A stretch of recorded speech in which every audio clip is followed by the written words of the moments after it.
கர்த்தருடைய நாமத்திற்கு ஸ்தோத்திரம். இந்த வேளையில் முதலாவது சங்கீத வேலைக்காக உங்கள் யாவரையும் வரவேற்கிறேன். கர்த்தர் தாமே இந்த சங்கீதத்தின் மூலமாக நமக்கு நல்ல ஆலோசனை கொடுப்பார் என்று நான் விசுவாசிக்கிறேன். அல்லேலூயா. இந்த சங்கீதத்திலே 3 காரியங்களை குறித்து ஆண்டவர் நம்மோடு பேசவிருக்கிறார். முதலாவது காரியம் ரட்சிப்பை குறித்து பேசவிருக்கிறார். இரண்டாவது காரியம் நாம் எப்படி ஆராதனை செய்ய வேண்டும், எப்படி ஆண்டவரை நாம் துதிக்க வேண்டும் என்று அந்த ஆலோசனையை கொடுக்கவிருக்கிறார். மூன்றாவது காரியம் தேவனுடைய 2ஆம் வருகையை குறித்து ஒரு காரியத்தை சொல்லவிருக்கிறார். அல்லேலூயா. 3 காரியங்களை குறித்து நாம் பார்க்கவிருக்கிறோம். முதலாம் வசனம் வாசியுங்கள்.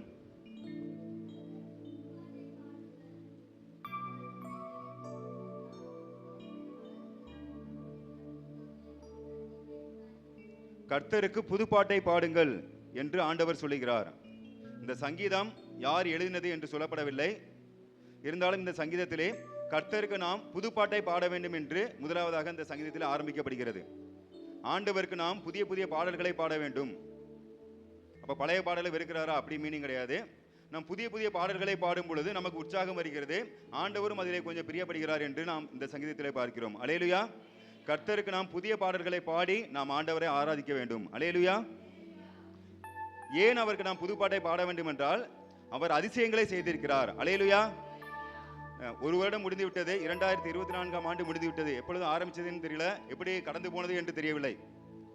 அவருடைய பார்வைக்கு 1000 வருஷங்கள் ஒரு நாள் கழிந்தது போல இருக்கும் என்று சொன்ன வார்த்தையின்படி எப்படி நமக்கு நாட்கள் கடந்து போகிறது, ரொம்ப ஃபாஸ்டா நமக்கு மூவ் பண்ற மாதிரி தெரியுது. எப்படி நம்ம ஒரு வருஷத்துக்குள்ள முடிச்சிட்டோமா அப்படின்னு சொல்லி யோசிக்கக்குள்ள ஒரு வருஷம் முடிச்சு போன மாதிரி இருக்கு. அப்ப அவர் அதிசயங்களை செய்திருக்கிறார்.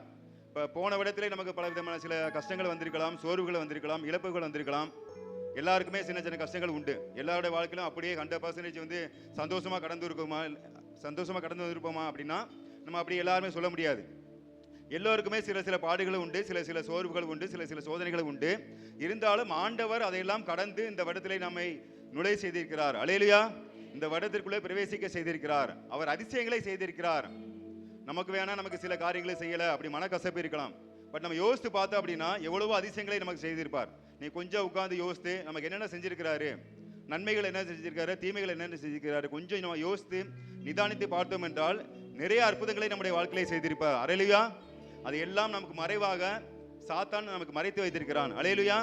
பட் ஆண்டவர் நம்முடைய வாழ்க்கையிலே அதிசயங்களை செய்திருக்கிறார். அல்லேலூயா. அவருடைய வலதுகரமும் அவருடைய பரிசுத்த புயமும் ரட்சிப்பை உண்டாக்கினது. முதலாவது காரியம் நாம் தியானிக்கவிருப்பது ரட்சிப்பை குறித்து நாம் பார்க்கவிருக்கிறோம். அவருடைய வலதுகரமும் அவருடைய பரிசுத்த புயமும் ரட்சிப்பை உண்டாக்கினது. இப்ப ரட்சிப்பை குறித்து நாம் கொஞ்சம் அந்த சிந்தனை உள்ளவர்களாக இருக்க வேண்டும் என்று இந்த வருடத்திலே நமக்கு வெளிப்படுத்துகிறார். அல்லேலூயா. அநேகர் இந்த சபைக்கு வந்திருக்கிறார்கள், அநேகர் கடந்து போயிருக்கிறார்கள். சபையிலே இன்னும் முழுமையாக ஆட்கள் நிரப்பப்படவில்லை. ரட்சிப்பானது நமக்கு குறைவாக காணப்படுகிறது. பட் இந்த ரட்சிப்பை குறித்து இந்த வருடத்திலே நாம் சிந்தனை உள்ளவர்களாக இருக்க வேண்டும் என்று ஆண்டவர் வெளிப்படுத்துகிறார். அல்லேலூயா. வெளிப்படுத்துவது மாத்திரமல்ல, ரட்சிப்பை நாம் காணவிருக்கிறோம் என்ற ஒரு உறுதிமொழியும் நாம் கொடுக்கிறார். அல்லேலூயா. அவருடைய பரிசுத்த புயம் ரட்சிப்பை உண்டாக்கினது. கர்த்தர் தமது ரட்சிப்பை பிரஸ்தாபமாக்கி தமது நீதியை ஜாதிகளுடைய கண்களுக்கு முன்பாக விளங்கப்படினார். இப்போ அந்த இஸ்ரவேல் ஜனங்களை பார்த்தீங்கன்னா எகிப்து தேசத்திலிருந்து, அந்த அடிமைத்தனத்திலிருந்து, பார்வோனுடைய படைகளில் இருந்து ஆண்டவர் எல்லோருடைய கண்களும் காணும்படியாக அவர் என்னமோ அந்த நைட்டு யாருக்கும் தெரியாம டக்குன்னு ஒரு ரட்சிப்பை கொடுத்து அவங்கள மீட்பை உண்டாக்கி அந்த கானான் தேசத்துக்குள்ள நுழையவில்லை. எல்லோரும் வெளியரங்கமாய் பார்க்கும்படியாக, எல்லா ஜனங்களும் அந்த கண்களும் காணும்படியாக அந்த ஒரு ரட்சிப்பை உண்டாக்கினார். அல்லேலூயா. அந்த செங்கடலை 2ஆக பிளந்தார். அவங்க எல்லாம் பார்த்து ஆச்சரியப்படுறாங்க, கொஞ்சம் பயப்படுறாங்க. என்ன இப்படி எல்லாம் பண்றாரு ஆண்டவர், அந்த அவங்களுடைய ஆண்டவர் இப்படி பண்றாருன்னு சொல்லி அவர்கள் கண்கள் காணும்படியாக, பயப்படும்படியாக இஸ்ரவேல் ஜனங்களுக்கு ரட்சிப்பை உண்டாக்கினார். அல்லேலூயா. அப்ப இந்த வருஷத்துல நமக்கு அந்த செங்கடலை பிளந்து நிறைய ஆத்துமாக்களை அழைத்து வர போகிறார். அல்லேலூயா. ரட்சிப்பை கொடுக்க போகிறேன் என்று ஆண்டவர் நமக்கு வாக்கு கொடுக்கிறார். அல்லேலூயா. இந்த வருடத்தை நாம் அநேக ஜனங்களை காணவிருக்கிறோம். இந்த பாதி சேர் தான் அந்த இடத்துல இருக்குது. இன்னும் அந்த சபை ஃபுல்லாக சேர் போடும்படியாக, ஆட்கள் நிரம்ப ஒழியும்படியாக, யாருக்கு தெரியும், ஒருவேளை மேலே கூட ஆராதனை ஆரம்பிக்கும்படியாக, மேலே ஒரு சபையை வச்சு அதுலேயும் ஆராதனை ஆரம்பிக்கும்படியாக அற்புதங்களை கூட செய்யலாம். அல்லேலூயா. ஏன்னா இப்ப நான் சொன்னேன்னா இது நமக்கு டவுட் வரலாம். இது நான் சொல்லவில்லை, தேவன் நமக்கு வாக்கு கொடுக்கிறார். அல்லேலூயா. இந்த ரட்சிப்பை நாம் காணவிருக்கிறோம். அநேக ஜனங்கள் வந்து ஆராதிக்கப்பட போகிறார்கள் என்று நமக்கு வாக்கு கொடுக்கிறார். அல்லேலூயா. 3ஆம் வசனம் பாருங்கள்.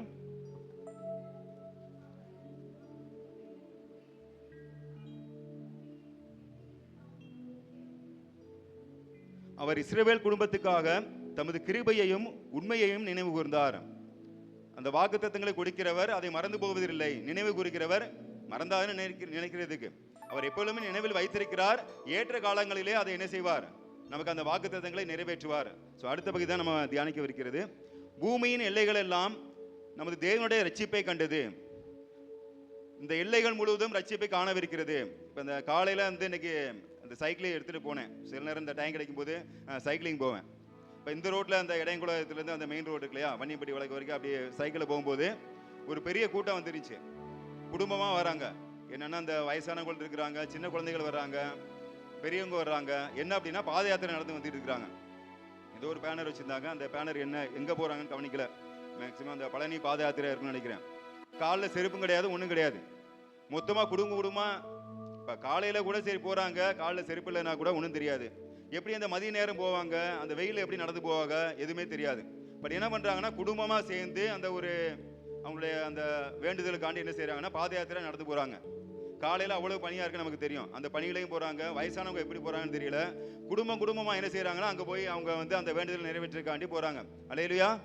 இப்போ நம்ம குடும்பமாக சபைக்கு வந்து நம்ம ஆராதிக்க வேண்டும். அந்த ஒரு எண்ணங்கள் நமக்கு வர வேண்டும் என்று ஆண்டவர் விரும்புகிறார். அல்லேலூயா. சிலர் வந்து கணவன் மட்டும் வரலாம், சிலர் வந்து மனைவிகள் மட்டும் வராங்க, கணவன் வர்றதில்லை. சில குடும்பங்களில் வந்து குழந்தைகள் வர்றது கிடையாது. மொத்தமாய் குடும்பமாய் நம்ம ஆராதிக்கும்படியாக தேவன் இந்த இடத்திலே நமக்கு ஒரு அற்புதங்களை செய்ய போகிறார். அல்லேலூயா. நாம் இந்த இடத்திலே நாம் அதை காண போகிறோம். வெறும் மனைவி மட்டும் கிடையாது, அல்லது கணவர் மட்டும் கிடையாது. சில பிள்ளைகள் வருவாங்க, பெற்றோர்கள் வர மாட்டாங்க. அப்படி கிடையாது. முழுமையாக குடும்பமாக வந்து நாம் ஆராதிக்க இருக்கிறோம். அல்லேலூயா. அந்த ஒரு அற்புதத்தை, அந்த ஒரு ரட்சிப்பை தேவன் நமக்கு செய்விருக்கிறார். அல்லேலூயா. அப்ப இந்த சங்கீதத்திலே முதல் பகுதியிலே ரட்சிப்பை குறித்து நம்ம தேவன் பேசி இருக்கிறார். அநேகர் வந்து நம்ம ஆராதிக்க போகிறோம், ரட்சிப்பை நாம் பெற்றுக்கொள்ள போகிறோம். குடும்பத்தார் அனைவரும் ரட்சிக்கப்பட போகிறார்கள். இப்போ நீங்கள் வீட்டில் வந்து இப்போ யோசித்து பாருங்களேன். இப்போ மனைவி மட்டும் ரட்சிக்கப்பட்டிருக்காங்க, கணவருக்கு வந்து அந்த தேவ பக்தியே கிடையாது, அல்லது வேற ஒரு தெய்வத்தை கும்பிட்ற மாதிரி இருக்குன்னு வச்சுக்கோங்க. இப்போ எப்பயுமே போராட்டம் தான் இருக்கும். இவங்க சொல்றதை அவங்க கேட்க மாட்டாங்க, நம்முடைய ஆராதனை வித்தியாசமாக இருக்கும். இப்போ இது எப்பயுமே ஒரு பிரச்சனையை தான் உண்டாக்கும். நான் மட்டும் தனியாக போராடி வந்துடும், எப்படினாலும் நான் போனால் போதும் அப்படின்னா அது நம்முடைய வாழ்க்கை முழுவதும் போராட்டமாக தான் இருக்கும். இப்போ குடும்பமாக எல்லாருமே ஆராதிக்கும் போது, ஒன்று சேரும் பொழுது அந்த போராட்டத்தை நாம் ஜெயிக்க முடியும். அல்லேலூயா. சாத்தானுடைய தந்திரங்கள் முறியடிக்கப்படும். அந்த ஒருகை தட்டினால் ஓசை வராதுன்னு சொல்லுவாங்க இல்லையா. நம்ம ஒரு ஆளாக நின்று எல்லாமே நம்ம பார்த்துக்கலாம்னா முடியாது. எல்லாரும் சேர்ந்து ஆராதிக்கும் பொழுது நாம் சாத்தானை ஜெயிக்க முடியும். அல்லேலூயா. குடும்பத்தில் உள்ள போராட்டங்கள் எல்லாம் மாற்றப்படும். அல்லேலூயா. சரி, அடுத்த பகுதியாக நாம் தேவனை எப்படி நாம் ஆராதிக்க வேண்டும் என்று சில ஆலோசனைகளை நமக்கு தேவன் தரவிருக்கிறார். 4ஆம் வசனம் வாசியுங்கள்.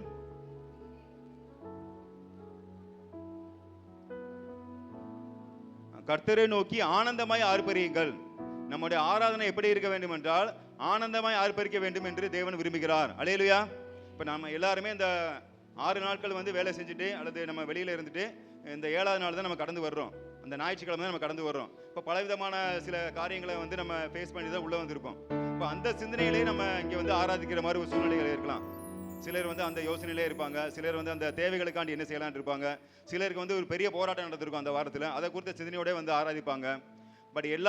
பட் ஆண்டவர் என்ன சொல்றாரு அப்படின்னா, எந்த ஒரு இதாக இருந்தாலும் சரி, நம்ம ஆலயத்துக்குள்ளே வந்து விட்டோம் என்றால் ஆனந்தமாய் நாம் ஆர்ப்பரிக்க வேண்டும். அல்லேலூயா. ஆனந்தமா இருக்கணும்னா எனக்கு எதுவுமே நடக்காம இருக்கணும்ல, அப்பனா ஆனந்தமா இருக்க முடியும். எனக்கு தீமையே வராமல் இருக்கணும்னா அப்படி யாருமே ஆராதிக்க முடியாது. எல்லாருக்குமே தீமைகள் உண்டுதான். பட் அதையெல்லாம் மறந்து விட்டு தேவன் அதை மாற்றி விடுவார் என்ற நம்பிக்கையோடு நாம் உள்ளே வந்து என்ன செய்ய வேண்டும், அதை ஆனந்தமாய் நாம் ஆராதிக்க வேண்டும் என்று தேவன் விரும்புகிறார். அல்லேலூயா. இப்போ நம்முடைய ஆராதனை எப்படி இருக்க வேண்டும் என்றால் ஆனந்தமாக இருக்க வேண்டும். எல்லா சிந்தனைகளையும் வெளியில் ஒதுக்கி விட்டுட்டு இங்கே உள்ளே வந்துட்டோமா, நம்ம ஆண்டவரை வந்து பார்க்குறோம், அப்போ ஆண்டவரை தியானிக்க வந்திருக்கிறோம், ஆண்டவரை போற்ற வந்திருக்கிறோம் என்று சொல்லி நாம் ஆனந்தமாய் ஆண்டவரை ஆராதிக்க வேண்டும் என்று தேவன் விரும்புகிறார். அல்லேலூயா. அடுத்ததாக இந்த சில ஆராதனை முறைமைகள்லாம் நீங்கள் பார்த்துருப்பீங்க. இந்த சிஎஸ்ஐ, இந்த ஆர்சி சர்ச்செல்லாம் இருக்கு இல்லையா, அவங்களுடைய ஆராதனை முறைகள் வந்து நம்மள மாதிரி இருக்காது. நம்மளோடது எப்படி இருக்கும்னா, நம்ம சத்தமாய் ஆர்ப்பரித்து நம்முடைய அந்த ஆவியிலே இருந்து அந்நிய பாஷைகளை பேசி நாம் ஆராதிப்போம். ஆனால் மற்ற சபைகளுக்கு போனீங்கன்னா, அந்த சிஎஸ்ஐ அந்த ஆர்சியெல்லாம் போனீங்கன்னா அவங்களோட ஆராதனை முறைகள் வந்து வேறு மாதிரி இருக்கும். இப்போ எது பெஸ்ட்டு அப்படின்னு சொல்லி அந்த இதுக்கு நான் வரல. பட் நம்மளுடைய ஆராதனை முறைமை வந்து நம்ம கரெக்டாக இருக்குதா, எப்படி ஆராதிக்க வேண்டும் என்று தேவன் எப்படி சொல்லுகிறார். அவங்க வந்து அந்த பெருசாக ஆர்ப்பரிப்பு இருக்காது. அவங்க வந்து எப்படின்னா அது ஒரு முறைமையாக இருக்கும். ஆனால் ஒரு ஆகத்தோடு ஒரு மாதிரி பாடுவாங்க, அது நல்லா தான் இருக்கும். பட் என்னன்னா ஆராதனை முறைமையிலே அந்த சத்தமாக பாடக்கூடாதா, அப்போ அவங்க ஆராதனை முறைமை அப்படி தான் இருக்குமா, அதுதான் கரெக்டாக அப்படின்னா இங்க அதுக்கும் ஆன்சர் வச்சிருக்கிறாரு. முழக்கமிட்டு கம்பீரமாய் பாடுங்கள் என்று தேவன் சொல்லுகிறார். அல்லேலூயா. நல்லா சத்தமா ஆர்ப்பரிங்க. எதுக்கு முனைங்கிட்டு அந்த இதெல்லாம் தேவையில்லைன்னு சொல்றாரு. சத்தமாக அந்த மனசை விட்டு என்ன செய்யணும், நம்ம சத்தமாய் ஆராதிக்க வேண்டும் என்று இங்கே வெளிப்படுத்துகிறார். அல்லேலூயா. முதலாவதாக நம்ம ஆனந்தமாய் ஆர்ப்பரிக்க வேண்டும், ஆராதிக்க வேண்டும். அடுத்ததாக சத்தமிட்டு கம்பீர சத்தமாய். யார் எதுவும் நினைச்சிருவாங்களா, பக்கத்தில் எதுவும் நினைச்சிருவாங்களா, யாரை பத்தியும் கவலைப்பட தேவையில்லை. சத்தமாய் நாம் பாட வேண்டும், தேவனை துதிக்க வேண்டும் என்று இங்கே ஆலோசனை கொடுக்கிறார். அல்லேலூயா. 5ஆம் வசனத்திலே 5ஆம் வசனம் பாருங்கள்.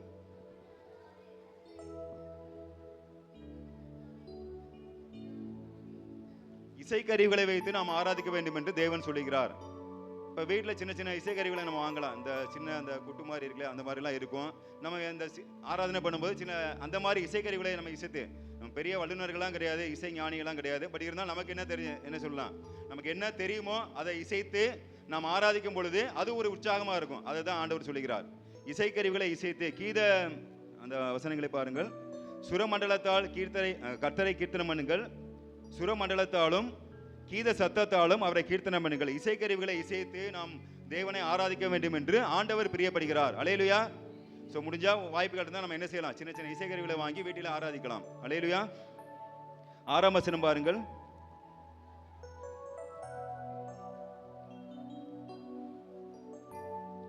கர்த்தராகிய ராஜாவின் சமூகத்தில் பூரிகைகளாலும் எக்கால சத்தத்தாலும் ஆனந்தமாய் நாம் ஆர்ப்பரிக்க வேண்டும். அப்ப இந்த ஆராதனை முறைமையிலே நாம் ஆனந்தமாய் ஆர்ப்பரிக்க வேண்டும், சத்தமாய் முழு மனதோடு நாம் ஆராதிக்க வேண்டும், இசைக்கருவிகளை இசைத்து நாம் ஆராதிக்க வேண்டும் என்று அந்த ஆராதனை முறைமைகளை கொடுத்து ஆண்டவர் நமக்கு தெளிவுபடுத்துகிறார். அல்லேலூயா.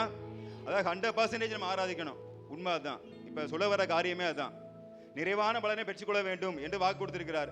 எப்ப நிறைவான பலனை பெற்றுக்கொள்ள முடியும்? நாம் நிறைவாக செய்யும் பொழுது அவர் நிறைவான பலனை தருகிறார். அல்லேலூயா. இல்லைங்க எனக்கு அறகுறை மனசோட இருக்கு, நான் அப்படியே பண்ணிக்கிறேன் அப்படின்னா அவர் அறகுறையாக தான் அவர் ஆசீர்வாதத்தை கொடுப்பார். அல்லேலூயா. நீங்கள் அவருக்கு என்ன செய்கிறீர்களோ அதையே அவர் திரும்ப கொடுப்பார். நீங்கள் என்னை கைவிட்டால் நான் உங்களை கைவிடுவேன் என்று சொல்கிறார். அதான் அவருடைய அந்த உடன்படிக்கை. சும்மா நீ எப்படினாலும் இருப்பா, நான் உனக்கு செய்ய வேண்டிய செய்வேன் அப்படின்லாம் சொல்ல. நீங்க எப்படி அவருக்கு ஆராதனை பண்ணுகிறீர்களோ, எப்படி ஆண்டவரை ஆராதிக்கிறீர்களோ, எப்படி ஆண்டவர்களாக 100% அந்த எஃபர்ட் போடுன்னு சொல்றோம் இல்லையா, முழுமையான உழைப்பை கொடுக்கிறீர்களோ, முழுமையாக ஆண்டவரை ஆராதிக்கிறீர்களோ, அதற்கேற்ற நிறைவான பலனை தரப்போகிறார். அல்லேலூயா. இப்ப நிறைவான பலனை நாம் பெற்றுக்கொள்ளணும்னா அவர் சொல்ற மாதிரி நம்ம என்ன செய்யணும், நிறைவான ஒரு ஆராதனையை நிறைவாக நாம் ஆண்டவரை ஆராதிக்க வேண்டும். அல்லேலூயா. 7ஆம் வசனம் பாருங்கள். சமுத்திரமும் அது நிறைவும் பூச்சக்கரமும் அதில் குடிகளும் முழங்குவதாக.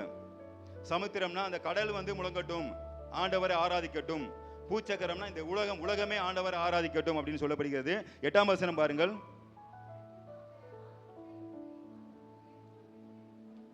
ஆறுகள் கைகுட்டி பர்வதங்கள் ஏகமாய் கெம்பீரித்து பாடக்கடவது. அந்த ஆறுகள் மலைகள் எல்லாமே என்ன செய்யணுமா, ஆண்டவரை ஆராதிக்கணும். எதுக்காண்டி இதெல்லாம் சொல்றாரு? இயற்கைகள்லாம் ஏன் ஆண்டவரை ஆராதிக்கணும், ஏன் சமுத்திரம் ஆராதிக்க வேண்டும், ஏன் இந்த மலைகள் ஆராதிக்க வேண்டும், ஏன் இந்த ஆறுகள் ஆராதிக்க வேண்டும், ஏன் இந்த உலகமே ஆராதிக்க வேண்டும் என்றால் அது அந்த கடைசி வசனம் தான். கடைசி வசனம் பாருங்கள். ஏனென்றால் அவர் பூமியை நியாயம் தீர்க்க வருகிறார். அல்லேலூயா. அவருடைய 2ஆம் வருகை சமீபமாக இருக்கிறது. நமக்கு தெரியாது, நம்ம இறக்கிறதுக்கு முன்னாடி கூட ஆண்டவர் வரலாம் அல்லது அது தாமதப்படலாம். ஆனால் ஆண்டவருடைய வருகையை குறித்து இங்கே சொல்லப்படுகிறது, 2ஆம் வருகையை குறித்து இங்கே தெளிவுபடுத்தப்படுகிறது. இப்போ இதெல்லாம் ஒரு நமக்கு 2ஆம் வருகையை குறித்து நாம் கொஞ்சம் எச்சரிக்கையாக இருக்க வேண்டும் என்று சொல்கிறார். தேவனுடைய 2ஆம் வருகையானது நமக்கு சந்தோஷமாயும் உலக மக்களுக்கு அச்சுறுத்தலாயும் இருக்கிறது. அல்லேலூயா. ஏன்னா 2ஆம் வருகையின் போது நமக்கு இந்த பாடுகள்லாம் இருக்காது, இந்த கஷ்டங்கள், இந்த இதுக்கு இல்லாத இதில் எந்த ஒரு பாடுகளுமே நமக்கு இருக்காது. இந்த நோய்கள் இருக்கு, எனக்கு இந்த தொல்லைகள் இருக்கு, இந்த சோதனைகள் இருக்கு, எதுவுமே நமக்கு என்ன செய்யாது. அதிலே நாம் சந்தோஷமாய் நாம் ஆண்டவரை ஆராதித்து ஒரு காரியமாக 2ஆம் வருகை இருக்க போகிறது. அல்லேலூயா. அந்த 2ஆம் வருகையை குறித்து இங்கே கடைசி பகுதியாக சொல்லப்படுகிறது. அல்லேலூயா. அப்போ 3 பகுதிகளிலே நம்மோடு தேவன் பேசியிருக்கிறார். முதலாவது என்ன பேசியிருக்கிறார்? தேவனுடைய ரட்சிப்பை குறித்து பேசியிருக்கிறார். அல்லேலூயா. இப்பதான் ஆரம்பிக்கும் போது சொன்னேன், ரட்சிப்பை குறித்து நாம் எச்சரிக்கையாக இருக்க வேண்டும், அதை மறந்துடக்கூடாது. ரட்சிப்பு நமக்கு வேண்டும் என்று தேவன் விரும்புகிறார். அல்லேலூயா. அநேக ஜனங்கள் ஆராதிக்க போகிறார்கள். ரட்சிப்பை இந்த வருஷத்திலே தேவன் ஒரு அதிசயமாய் செய்ய போகிறார். அல்லேலூயா. 2ஆவதாக தேவனுடைய ஆராதனை முறைமையை குறித்து சொல்லி இருக்கிறார். சந்தோஷமாய் நாம் ஆராதிக்க வேண்டும், மகிழ்ச்சியோடு நாம் ஆராதிக்க வேண்டும், சத்தத்தோடு நாம் ஆராதிக்க வேண்டும். கடைசியாக இசைக்கருவிகளை இசைத்து நாம் ஆராதிக்க வேண்டும். அல்லேலூயா. கடைசியாக தேவனுடைய வருகை சமீபமாக இருக்கிறது. நம்ம எச்சரிக்கையாக இருக்க வேண்டும். நம்முடைய பாவங்களை விட்டு விலக வேண்டும். அந்த வருகையை குறித்து நாம் ஆயத்தமாக இருக்க வேண்டும். அல்லேலூயா. தேவன் நம்மை ஆசீர்வதிப்பாராக.